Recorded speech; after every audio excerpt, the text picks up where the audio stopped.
With the recent release of Spider-Man Brand New Day and Spider-Noir earlier this year, it means we have new live-action Spider-Man suits. So let's take a look through Spidey's live-action history and rank all 19 Spider-Man suits from my least favourite to my favourite.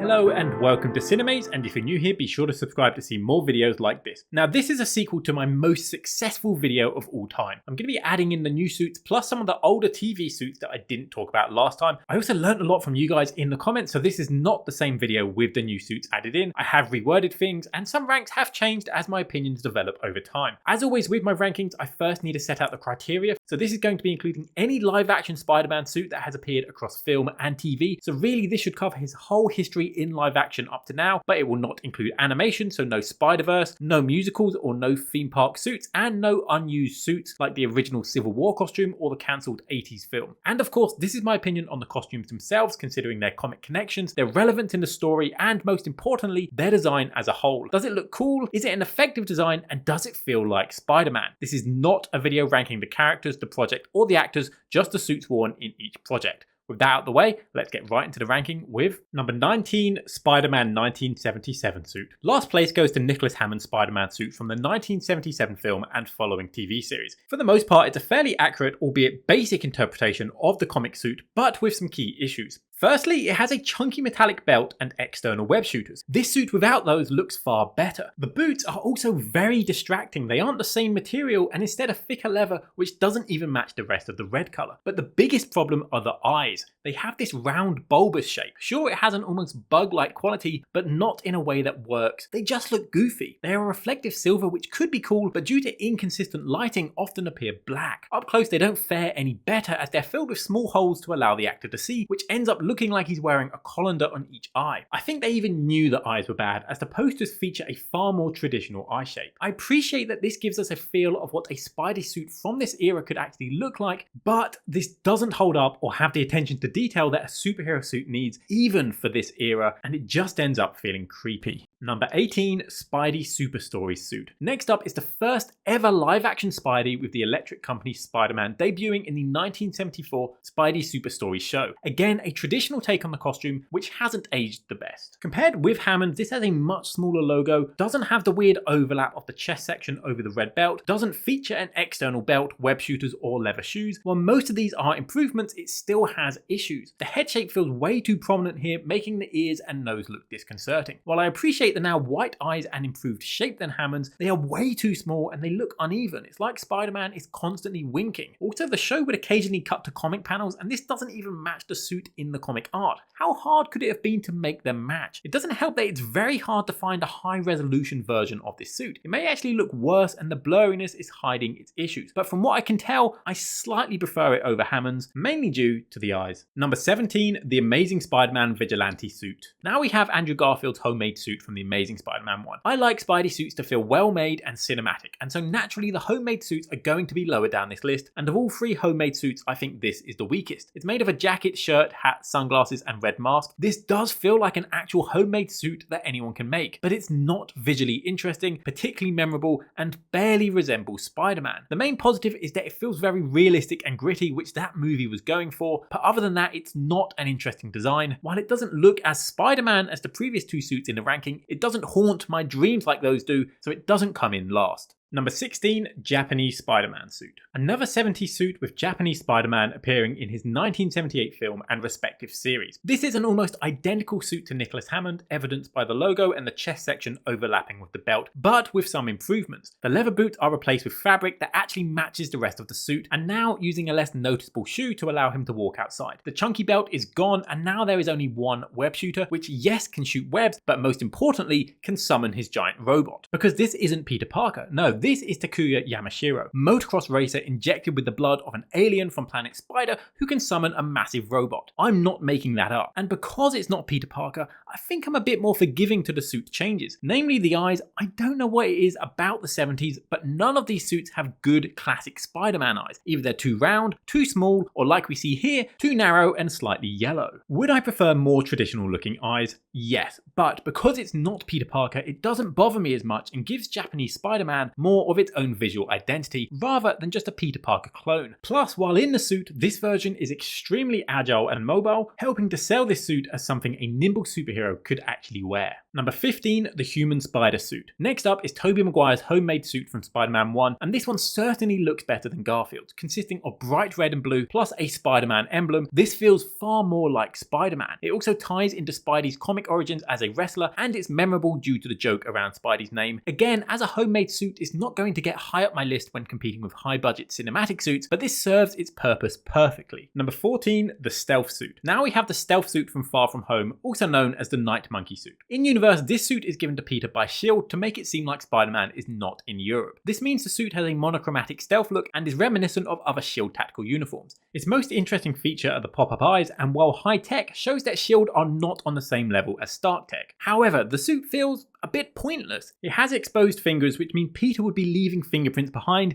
not great for hiding his identity, and later Spider-Man wears a new suit in London, making it obvious Spider-Man was in Europe after all. We have seen Spider-Man wear stealth suits in the comics, but normally they are more visually interesting than this. It also feels like it could be influenced by the comic symbiote suit and the Spider-Man Noir suit. While I like Spider-Man suits that serve specific purposes, this isn't doing anything interesting, feels like it exists to sell more toys, and doesn't even serve its purpose particularly well. Number 13, black and gold suit. Seen in No Way Home, this is technically the same suit as his red and black suit, but now turned inside out. I'm counting it as its own rank as it looks very different. Since Spidey gets paint on his main suit, he turns it inside out, creating this new look. And again, it feels like another suit designed to sell toys. We already see 4 other suits in No Way Home. Does he really need this? At least the stealth suit serves a specific function. The story reason for this suit is purely so he doesn't have paint on his main suit. That feels very contrived. I have to assume there is some kind of removable layer between his normal suit and the circuits, because it would be crazy if all these wires were on his exposed skin. We know he's basically naked under this. Despite it existing for quite a cynical reason,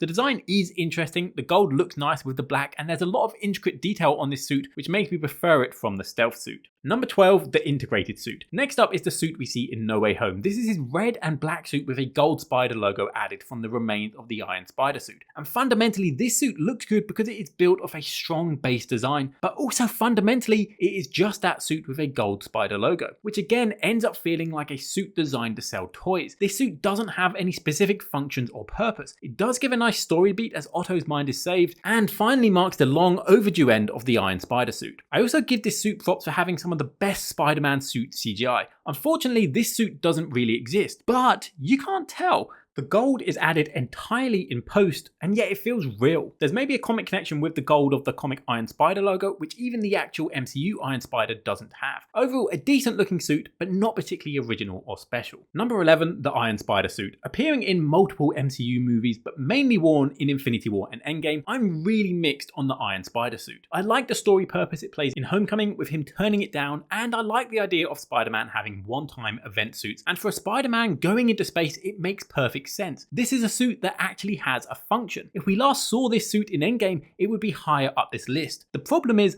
after Endgame, it sticks around, and then it sticks around again. This should be a one-time thing, and it ended up being a 5-time thing. The design is a little over-designed, and it doesn't look as good as the simple design from the comics, but ultimately it blends the comic suit and the MCU suit together well enough. As a fully CGI suit, this doesn't exist, and in this case, I get why. Could the integrated suit have existed practically? Probably. Could this suit? Maybe, but it would have been a lot harder, so I judge this suit for being CGI less. Although the effects are really variable, sometimes it can look great, but other times it doesn't feel like a real object. So for all these reasons, I'm pretty mixed on this suit, so it's just kind of midway in my list. Number 10, Spider-Noir suit. Entering the top 10 is when this begins to get very competitive. All these suits are good, and now we have the new suit from Spider-Noir, worn by Nick Cage, and this is a very good adaptation of the Spider-Man Noir suit from the Spider-Verse animated movies, which itself was inspired by the equivalent comic character. This is a largely dark suit made of normal clothes with a leather trench coat, fedora, mask, and goggle style lenses. It fits the noir vibe nicely. I like how the mask texture almost resembles a web pattern, and it has some unique features like the eyes can light up as torches. No idea how that works from the inside of the mask. That must burn your retinas, but it's a cool detail if you don't think about it. This is also great costume design because the suit works in both black and white and color. It's a very good adaptation of the Spider-Verse character suit, but at the end of the day, it's not the most exciting suit, which stops it from getting any higher. Number 9, the Homecoming homemade suit. Appearing first in Civil War and then in more detail in Homecoming is Tom Holland's homemade Spider-Man costume, and of all the homemade suits, this is my favourite. Again, it really does feel like something a poor teenager could put together, but this one has a few things that makes it more interesting. The movable eyes look cool, and they serve a purpose to hone his senses, and more importantly showcases the intelligence of this Peter Parker. While at times the suit is CGI, it doesn't feel it because of the suit layers and texture,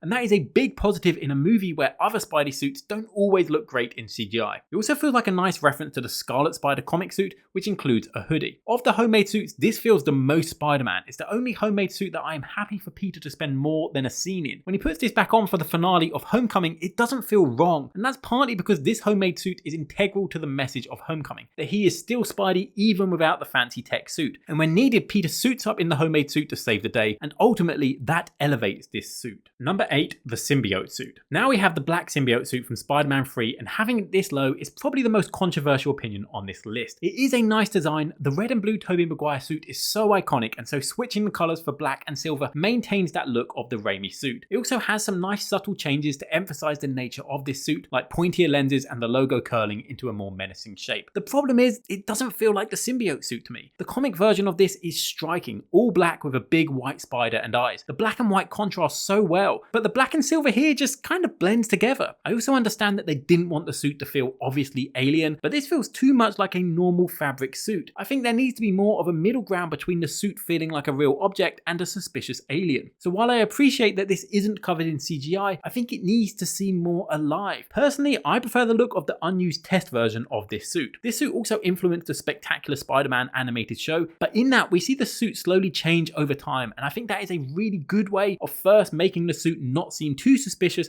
and then slowly showing the alien taking over. So overall, it's a good design for a suit, it just doesn't feel like the symbiote suit. Number 7, the Amazing Spider-Man 1 suit. This is the first proper suit worn by Andrew Garfield, and coming off the Tobey Maguire films, which had such an iconic suit, they obviously tried to do something different, and I think it mostly worked. They kept aspects like the raised webbing and the large spider logo, but changed other things up. It's a darker suit, which I think reflects the tone of that film well. They make a point to show him create the suit and how parts of it came from his homemade suit, like the lenses. I like the big spider logo on the back. I like the blue going down the arms. It's potentially influenced by the comic Ben Reilly suit, but there's also a few design choices which hold it back. It feels weird that it doesn't have the belt on the suit to break up the leg from the torso. Edits of the suit with the belt just look better. I like that the smaller lenses feel quite bug-like and adds to the vigilante vibe of the film, but I really don't like that in some lighting they look yellow. These lenses feel almost influenced by the Japanese Spider-Man, and I think white or even black would look better. In my previous version of this video, people called this the basketball suit, and ever since I've read that, I can't unsee it. The texture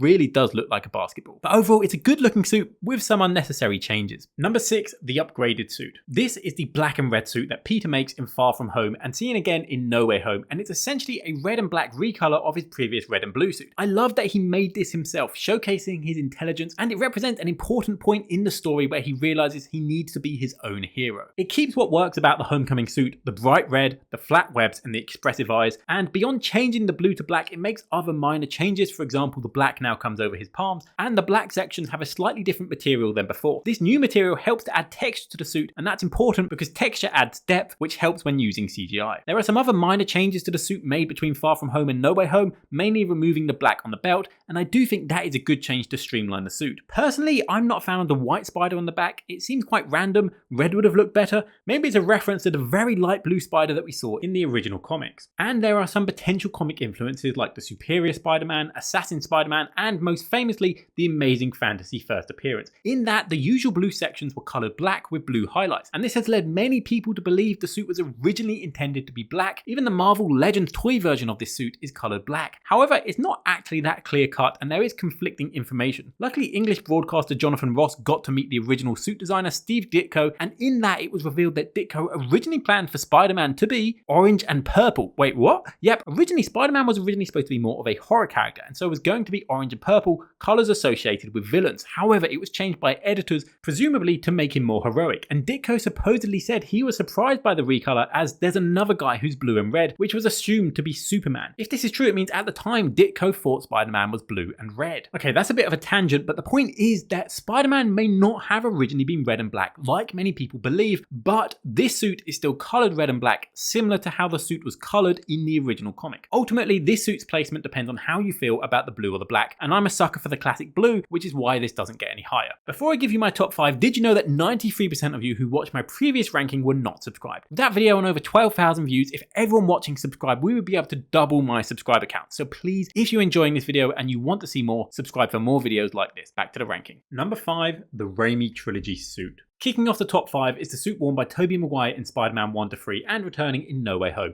And I know there are some slight differences between the suits in each film, like the logo and the eye shape, but I'm counting them all as one suit as they're basically the same design. Overall, I think this is a really good first proper cinematic adaptation of the Spidey suit. They got it right immediately. This came from an era where films didn't adapt comic suits properly, so I respect that first movie for actually adapting the Spider-Man suit accurately. It's not just a simple cloth suit, this feels movie quality, and by making such a high quality suit, I think it helped general audiences accept this vibrant suit. Without this suit paving the way, I don't think we would have so many other comic accurate costumes adapted in later movies. I think the best thing this suit did was give us raised webbing. It helps to make the suit feel cinematic, and it also gives the suit texture. The red and blue colours are nice, and I like the larger Spider-Man logo, and I like that the lenses are reflective, which can lead to some interesting shots. I also like how we see this suit get damaged in battle, again helping to make this suit feel more real. But it's not perfect. The suit material hasn't aged the best. It looks thick and rubbery, which looks like it restricts his movements, and when you mix that with some aged rubbery CGI and the stockier build of Maguire, it doesn't make Spider-Man feel as agile as he should. This is partly a product of the time, and materials have developed a lot since. My biggest issue is the silver webbing. I think it would look better as black. I have heard that the webbing is silver as it looked better on camera for reflecting light, but I can't actually find a source for this, but it would explain why they made this change. Overall, a really good first high budget film suit. When we see this suit again in No Way Home, it feels good. I think a few changes could make this more comic accurate. When I see this suit, I see Tobey Maguire's Spider-Man, but when I see the top 3 suits, I see comic Spider-Man. Number 4, the Stark suit. Appearing in Civil War, Spider-Man Homecoming, and Far From Home, we have Tom Holland's first proper Spider-Man suit. I think this is an awesome design. It's a good mix of classic Spidey with MCU tech. It feels like the early Spidey comics with the bright red, the small Spidey logo on the front, the rounded spider on the back, the Ditko Romita eyes, and the flat webbing. As much as I like raised webbing, in the comics it's just a flat part of the suit, and that's what we get here.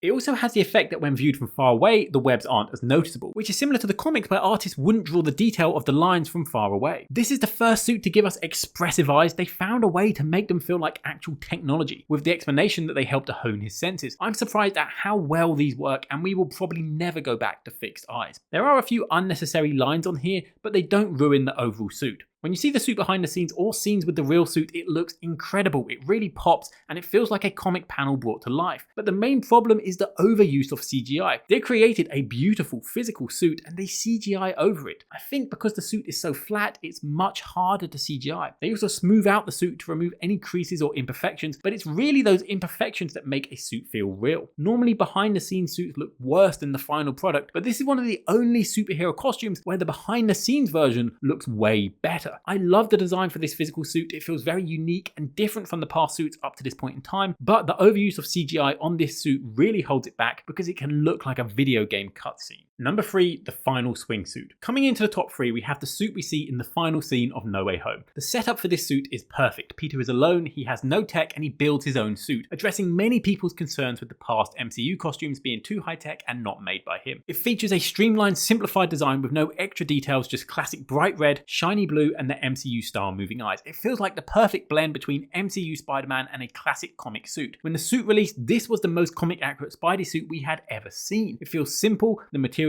feel real, and it also feels cinematic, so they managed to hit that perfect spot of simple yet movie quality. Going into Brand New Day, I wasn't sure if this was going to be considered the same suit as the main suit that we see in Brand New Day, and any changes weren't going to be addressed and were just put down to the fact we didn't get a clear look at it the first time. While we don't see this suit in Brand New Day, they did release a Funko Pop of this suit getting damaged, which leads me to believe they are separate suits, and this one got destroyed and Peter created a new yet similar version. The blue is slightly too bright and shiny, and we never get a clear look at this in the movie. Most of our knowledge of this suit comes from the PlayStation games or concept art. Fans were even debating for years if the logo here was gold or black. The biggest problem though is the fact the suit is entirely CGI. A real suit wasn't made for No Way Home, the CGI isn't perfect here, and we don't even get a close look at the suit in the film, and there is just a better version of this same suit higher up this list. Number 2, the Amazing Spider-Man 2 suit. In second place is Andrew Garfield's suit worn in the Amazing Spider-Man 2 and No Way Home, and this suit is phenomenal. It has vibrant colours without them feeling too bright, it has big spider logos helping to fill the space, it has a very traditional design for the red and blue sections. It has black raised webbing, but still with a reflective quality to catch the light. Garfield in the suit looks incredible. He's tall, he's lean, he's got a large head and long arms. It just feels like Spidey. And we have white eyes. It took us 5 Spider-Man films to finally get white eye lenses. That is crazy. And they are big, which helps them to feel emotive even though they don't move. These large eyes remind me of Todd McFarlane's Spider-Man and Bagley Spider-Man from the comics. Despite feeling extremely cinematic, there's also an element of this that feels homemade, that feels almost cosplay-like, and that's what Spider-Man suits should feel like. Really, it feels like this suit takes all my criticisms of the Raimi suit and fixes them to give us this amazing suit. They also allow this suit to have imperfections. You see creases and wrinkles, you see it ripple in the wind. That helps to make this suit feel real. The suit really helps to carry the Amazing Spider-Man 2, and even if you dislike that film, you can't deny it is a great looking movie, and this suit looks stunning in every scene. The CGI for this is stellar. It's really hard to tell when it's real or not. That is until No Way Home, where they CGI everything, and the one scene where it isn't CGI looks so much better. Honestly, my only criticism is that the front Spider logo feels way too low on his chest. There's a lot of space above it. Just move that logo slightly up and I think it looks so much better. This doesn't feel like Andrew Garfield's Spider-Man. It feels like Spider-Man, and for the longest time, this was my favorite Spider-Man suit, and honestly, I'm a bit surprised that it has been beaten, but I'm glad, which leads on to number 1, the Brand New Day suit. In first place, we have the new suit worn in Spider-Man Brand New Day, and when I last made this video, I said this about the final swingsuit. I really hope they keep this suit in the next Spider-Man film and make an actual physical version of this suit. And when we get a clear cinematic look of this suit, maybe it will reach my number 1 spot. And we got exactly that, plus improvements. It keeps that very simple design, the heavy Romita influence, fixes the shiny blue to a slightly darker, flatter blue,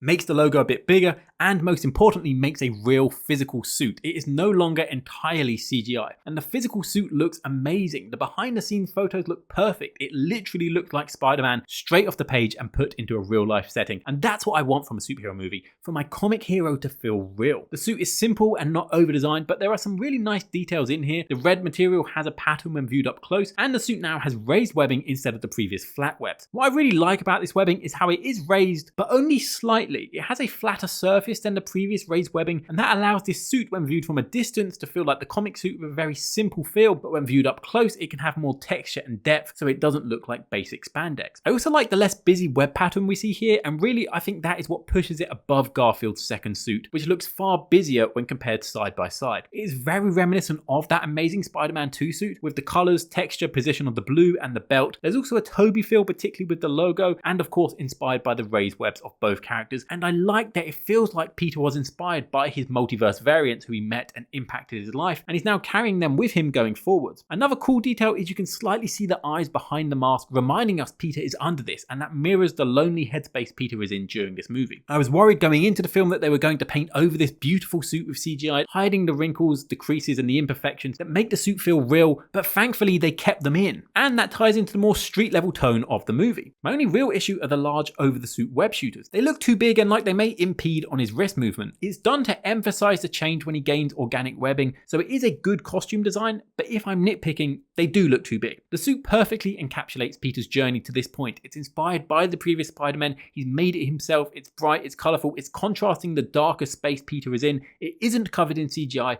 and it ties it all together to create a suit that looks like Spider-Man ripped right off the pages, and so it comes in at number 1.